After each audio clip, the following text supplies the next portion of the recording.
Magandang buhay mga kahabhab. Ngayon ay magkakape muna tayo mga kahabhab. Pag nagkakape kasi ako mga kahabhab, nilalagyan ko siya ng kalamansi. Ayan mga kahabhab, may kalamansi. Ayan. Tikman natin. Ayan mga kahabhab, ito lang yung pagkain ngayon. Tinapay, tapos kape. Wala akong palaman, so ito na lang, lagyan ko na ng gatas mga kahabab.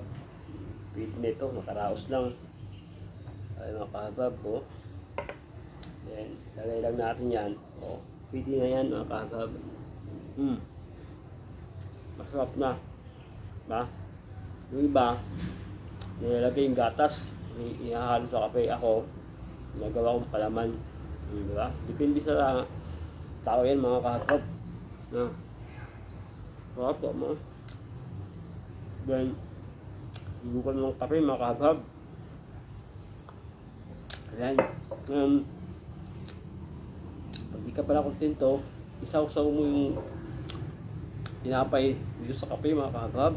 Ayun para masarap.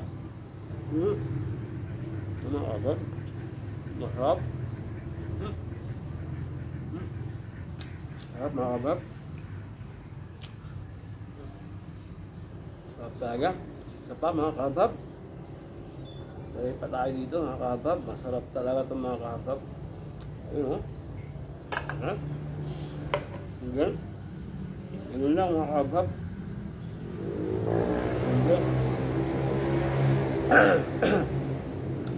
Simpleng buhay mga kahabab. Makaraos lang sa isang araw mga kahabab.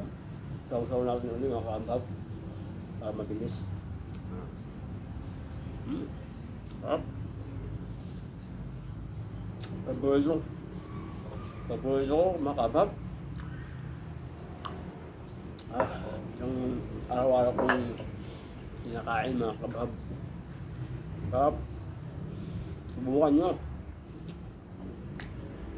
Hindi siya mahal. Kaya sa bulsa mga kahabab.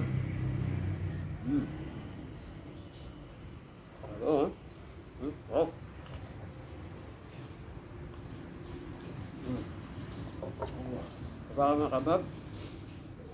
Baka. Look at this. Baka mga kahabab.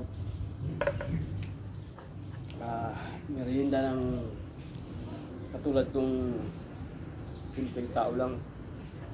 Diba? Mga kahabab, Ganda mga kahabab. Simple lang tayo.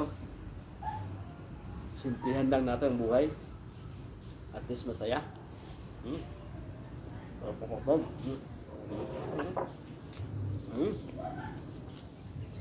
Sarap.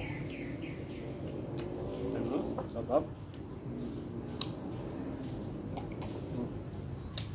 Sarap.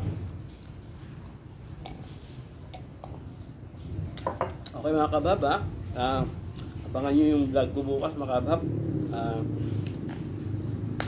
Bukan kong kumain sa sa tabi-tabi lang. Barbecue naman ang vlog ko bukas mga kabab. Ay mga kabab, huwag niyong kalimutan mag-follow. Thank you for watching. See you next time. Salamat mga kabab.